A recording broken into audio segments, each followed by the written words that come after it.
당신이 원하신다면 저 하늘의 별을 따라 바치오리다. 수많은 사람 중에 하필이면 나를 만나 고생만 하는 당신, 조금만 기다려줘. 조금만 기다려줘. 행복하게 해줄 거야. 당신을 사랑하니까. 라는 유명한 노래가 있습니다. 누가 드라마에서 부르더라고요. 당신이 원하신다면 후렴 그 부분에 조금만 기다려줘. 이게 구라송이래요. 어느 천년에. 오늘 본문 말씀을 처음 읽을 때 갑자기 이 노래가 생각났습니다. 굉장하게 행복하게 해줄 테니 좀 어려운 시기를 조금만 기다려 달라는 그런 느낌을 받았습니다. 오늘 자세히 본문을 살펴보면 아이러니한 말씀을 하고 계시는데요. 조금 있으면 제자들이 예수님을 보지 못하겠고, 그리고 또 조금 있으면 다시 예수님을 보리라는 정말 아이러니한 말씀을 하십니다. 제자들은 이 말씀을 도무지 이해할 수 없었습니다. 그래서 의아해하며 서로 수군거렸습니다. 도대체 무슨 뜻이지? 조금 있으면 예수님을 보지 못하겠고 또 조금 있으면 예수님을 보리라는 이 말씀 말이야. 도대체 이해할 수 없어. 그들이 의아함에 예수님께서는 이 말씀에 덧붙여 설명하십니다. 처음 나오는 조금 있으면 이때는 십자가 대속의 죽음을 통한 분리의 시기를 의미한다고 하셨습니다. 너희는 곡하겠으나 세상은 기뻐하리라. 십자가를 지고 떠나가실 거니까. 그리고 두 번째 나오는 조금 있으면은 다시 주님과 함께하는 행복한 시간입니다. 그것은 마치 여자의 해산과도 같습니다. 여자가 해산하게 되면 그때가 이르렀으므로 근심하나 아기를 낳으면 세상에 사람 난 기쁨으로 인해서 그 고통을 다시 기억하지 않는 것이죠. 여자가 해산하기 직전에는 굉장히 어려운 시간을 보냅니다. 근심하게 되죠. 아우, 나 건강한 아기 낳아야 되는데 얼마나 아플까. 육체적으로 고통을 맛보게 되지만 아기를 출산하고 나면 그 고통이 생각나지 않을 정도의 기쁨이 몰려온다는 것입니다. 그 아이를 보면서 우와, 이 아이가 내 아이인가? 그렇게 놀라게 되죠. 제가 미국 필라델피아에서 겪은 얘기입니다. 출산이 다가온 아내를 두고 남편이 급히 한국으로 출장 나갔습니다. 그런데 그 옆집 새댁언니가 갑자기 집에서 소리를 질렀어요. 그리고 양수가 터진 겁니다. 아기가 나온다는 거예요.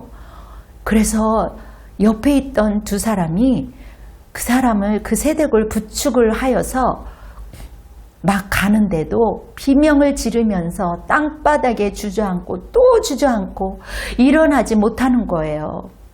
방에서부터 저기 현관에 이르기까지, 밖에 대문에 이르기까지, 거기도 미쳐 나가기도 전에 절절매는 겁니다. 어린 나이에 옆에서 지켜본 나는 얼마나 놀랬는지 모릅니다. 어느 날 남편이 미국에 돌아왔습니다. 그리고 태어난 그 아기를 안고 기뻐하는 거예요. 그런데 그 옆에 있는 새댁 언니가 이렇게 얘기하는 거예요. 자기야, 또 다음에는 딸을 낳자. 그러는 거예요. 조금 있으면 엄청난 고난의 시간을 주님과 함께 통과해야 하는 제자들에게 주님은 다시 조금 있으면 이런 엄청난 행복의 순간이 온다고 말씀으로 위로하고 계신 거죠. 이 두 번째에 조금 있으면 오는 이 위대한 행복의 시간은 언제일까요? 본문 23장 24절에 나오는 그날도 조금 있으면 오는 행복의 때를 말합니다. 그날에는 너희가 아무것도 내게 묻지 아니하리라. 내가 진실로 진실로 너희에게 이르노니 너희가 무엇이든지 아버지께 구하는 것을 내 이름으로 주시니라. 지금까지는 너희가 내 이름으로 아무것도 구하지 아니하였으며 구하라. 그리하면 받으리니 너희 기쁨이 충만하리라. 대체 그날은 언제로 말하는 것일까요? 사실 오늘 본문 요한복음 16장은 14장에서 말하는 내용과 굉장히 유사해요. 내용이 반복되고 있는데요. 제자들의 근심에 대한 예수로 그 위로하심과 성령에 대한 가르침, 또 기도에 대한 가르침, 이러한 것들이 거의 비슷한 내용입니다. 그런데 그 내용들 중에 14장의 다른 내용 가운데 가장 짧게 다뤄진 내용이 바로 조금 있으면에 대한 부분입니다. 19절에 단 한 번 등장합니다. 조금 있으면 세상은 다시 나를 보지 못할 것이로되 너희는 나를 보리니 이는 내가 살아있고 너희도 살아있겠음이라. 이 한마디 하셨어요. 오늘 본문인 요한복음 16장에서는 더 이상 다른 말을 하지 않으세요. 이 부분을 특히 확대하고 설명하고 있습니다. 제자들아, 조금만 기다려줘. 행복하게 해줄 거야. 너희를 사랑하니까.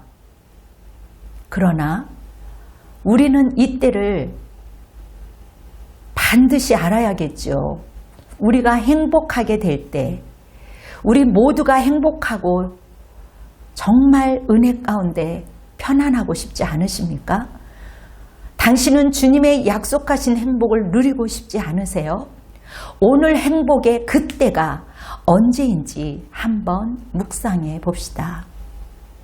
주님의 구속 사역이 완성되는 때, 첫째, 이때는 바로 주님의 구속이 완성되는 때입니다.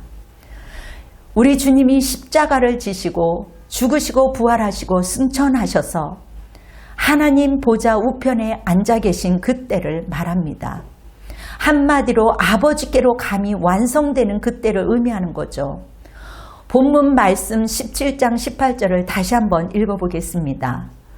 제자 중에서 서로 말하되 우리에게 말씀하신 바 조금 있으면 나를 보지 못하겠고 또 조금 있으면 나를 보리라 하시며 또 내게 아버지께로 감이라 하신 것이 무슨 말씀이냐 하고 또 말하되 조금 있으면 이라 하신 말씀이 무슨 말씀이냐, 무엇을 말씀하시는지 알지 못하도다 하거늘. 여러분, 그렇습니다. 아버지께로 가시는 때가 바로 우리의 행복한 시간입니다. 예수님께서는 우리를 위해 죽으셨습니다. 그러나 죽음은 결코 예수를 묶어둘 수 없습니다. 그 죽음을 쳐부시며 주님은 부활하셨습니다. 그리고 승천하셨습니다.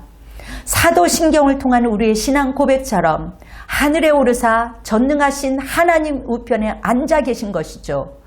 그렇게 모든 구속 사역을 이루신 그때를 의미하는 것입니다. 하나님 우편에서 하나님과 우리를 이어주고 계시는 그 하나님. 오늘 본문 뒤에 나오는 27절의 말씀처럼 하나님께서 친히 너희를 사랑하심이 이루어지는 겁니다. 하나님께서 우리를 사랑하시니 강력한 기도 응답이 오는 것입니다. 무엇이든지 다 응답되는 기도의 응답을 얻을 수밖에 더 있겠습니까? 23절, 24절을 말씀을 우리가 읽어보겠습니다. 그날에는 너희가 아무것도 내게 묻지 아니하리라. 내가 진실로 진실로 너희에게 이르노니 너희가 무엇이든지 아버지께 구하는 것을 내 이름으로 주시리라. 지금까지는 너희가 내 이름으로 아무것도 구하지 아니하였으나 구하라. 그리하면 받으리니 너희 기쁨이 충만하니라. 재정으로 어려운 집사님이 계셨습니다. 남편은 감옥에 가고 자녀는 공부를 가르쳐야 하는데 늘 경제적으로 어려웠습니다. 하나님이 이제 쌀이 떨어졌어요. 하나님, 우리 아이들 차비가 있어야 됩니다. 하나님, 아이가 아파요. 그렇게 기도할 때마다 그 기도를 들어주셨습니다. 결국은 그 아이가 목회자가 되었습니다. 그리고 그 아이들이 믿음 생활을 잘해서 더 많은 사람들을 도와주는 그런 자녀들이 되었습니다. 내가 이것밖에 못 도와주네요. 늘 도와주면서도 겸손하게 상대가 초라하지 않도록 도와주셨던 그 권사님이 평생 고마웠다라는 것입니다.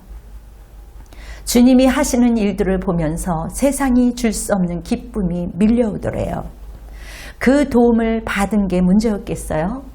그렇게 가난한 사람을 통해서도 응답을 받는다는 것을 깨달은 것이죠. 하나님이 그렇게 응답하신다는 것을 보면서 재정적으로 연단을 많이 받고 나중에 재정적으로 크게 쓰임을 받고 살아가고 있습니다. 여러분, 천상으로부터 내려오는 하나님 아버지의 응답으로 우리의 기쁨이 충만해지는 거죠.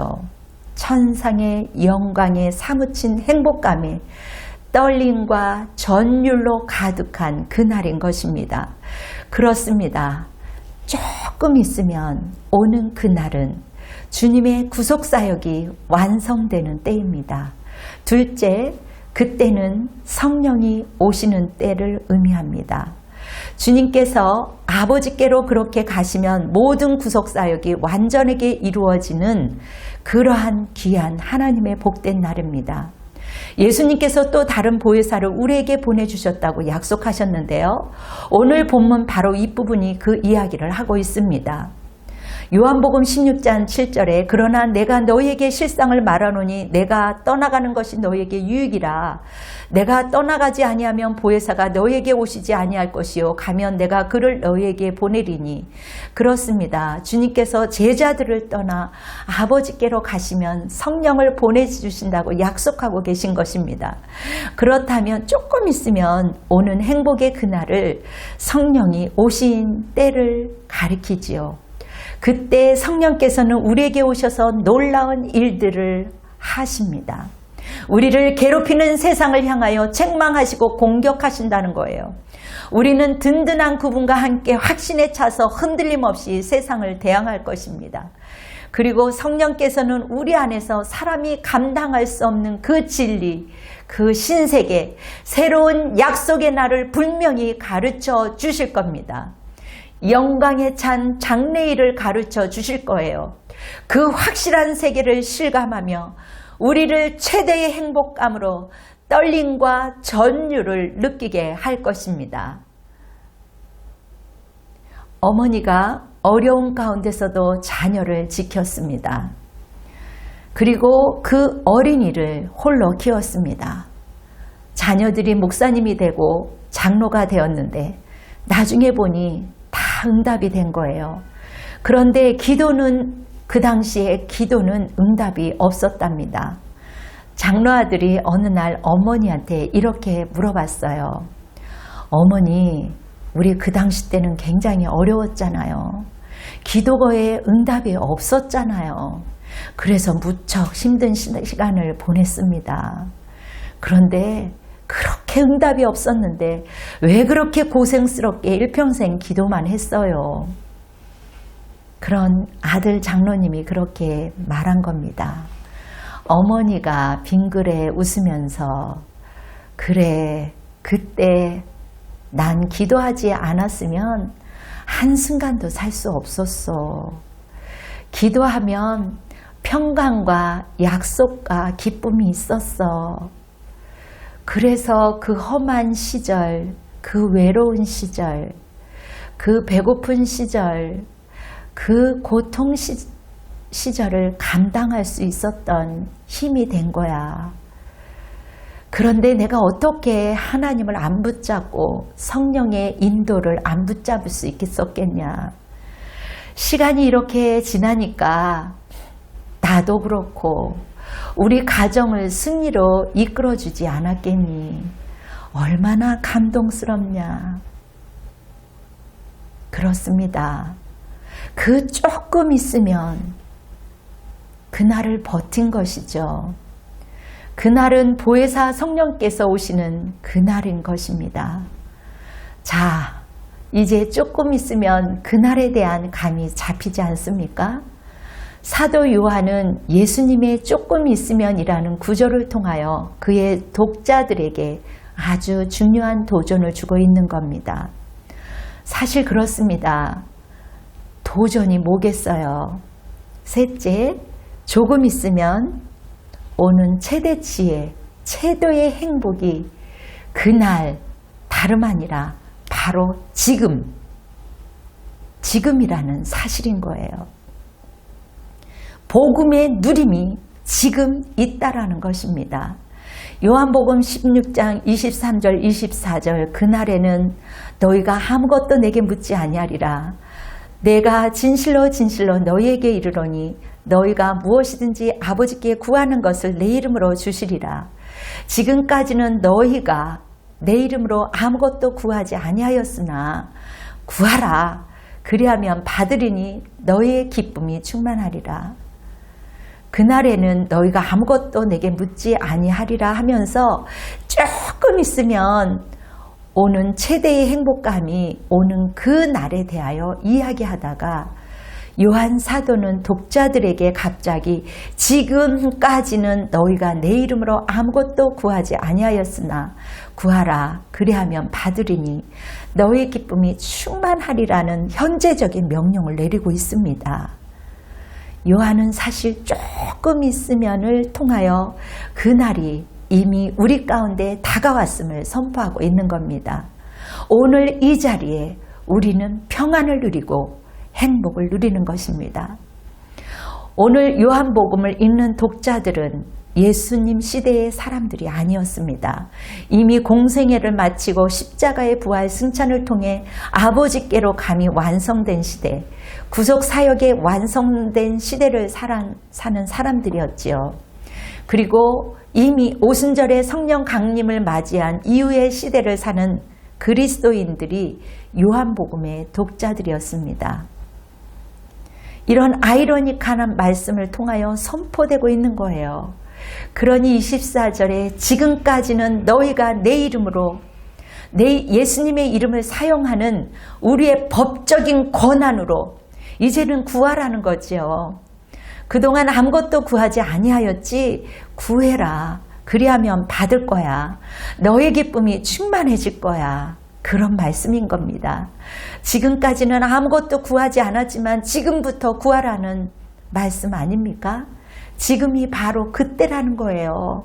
그렇습니다. 예수님께서 아버지께로 감히 이루신 구속사역인 완성인 시대, 그리고 성령께서 오신 바로 그 시대는 지금인 거예요. 지금 우리가 누려하는 이 기쁨, 우리는 지금 이 위대한 행복감을 누려야 합니다. 참 복음으로, 참 믿음으로, 생명의 양식을 먹고 누림으로 아버지의 사랑을 받으며 엄청난 기도응답을 받을 시대가 바로 지금이라는 것이죠. 성령께서 우리에게 고난과 핍박을 주는 이 세상을 대항하여 책망하는 것, 우리를 굳건하게 하는 그 시대가 바로 지금이라는 것입니다. 그리고 또한 성령께서 장래일을 우리에게 확신시켜 주시는 때가 바로 지금이라는 것입니다. 지금이 바로 해산한 고통조차 잃어버리게 하는 기쁨과 행복감을 누릴 수 있는 그날이라는 것이죠. 성령 안에 있으면 누리는 것입니다. 지극한 최대치의 기쁨과 행복감을 결코 빼앗기지 않는 그날이 바로 지금이라는 것이죠. 지금은 너희가 근심하나 내가 다시 너희를 보리니 너희 마음이 기쁠 것이요 너희 기쁨을 빼앗을 자가 없으리라. 할렐루야. 조금은 있으면은 이제 지금을 의미합니다. 우리는 지금 이런 희락의 그 행복감으로 떨림과 전율을 느끼고 있지 않습니까? 이미 주님께서는 우리를 위해 죽으시고 부활하셨으며 아버지께로 가셨습니다. 지금 하나님 아버지의 보좌 우편에 앉아 계십니다. 그리고 그 약속하신 보혜사 성령께서 우리에게 오셔서 우리를 도우시며 보호하고 계십니다. 고통과 핍박 같은 불구덩이, 바로 그 중앙에서도 주님은 오히려 세상을 책망하시며 우리를 강하게 하십니다. 그리고 또한 환상적인 그 장래일에 대한 진리를 우리를 충만하게 하신 것입니다. 바로 지금이에요. 조금 있으면 이루어진다는 약속하신 그 약속, 주님은 다 지키셨습니다. 다 이루셨습니다. 조금 있으면 우리에게 지금의 시간을 의미합니다. 더 이상 기다릴 필요가 없어요. 지금입니다. 지금 그 구속사역을 완성을 누리시기 바랍니다. 지금 성령의 역사를 누리세요. 지금 누리시기 바랍니다. 여러분 지금 편안하십시오. 지금 행복하십시오. 그리스도 안에 있으면 행복한 자입니다. 할렐루야. 다 같이 기도와 축도로 예배를 마무리하겠습니다. 사랑이 많으신 아버지 하나님, 그렇습니다. 우리 주님이 이 땅에 오셔서 우리를 위하여 다 이루셨습니다. 그리고 지금 우리가 누려야 할 평강과 행복과 그리스도 안에서 진리로 자유함을 얻게 되었습니다. 이 땅에서 천국을 누리게 하신 아버지, 그리고 영생을 우리에게 허락하신 아버지 주님을 찬양합니다. 주님 영광 받아 주시옵소서. 이제는 우리 주 예수 그리스도의 은혜와 성령님의 역사하심이, 또한 하나님의 극진하신 사랑하심이 우리 성도들 머리에, 온라인 가족들 머리 위에, 또 국군 장병들과 이 나라 이 민족 위에, 대통령 위에, 열방 위에 지금으로부터 영원토록 함께할지어다. 아멘. 주님께 영광의 박수를 올려드리겠습니다. 여러분 승리하십시오. 할렐루야.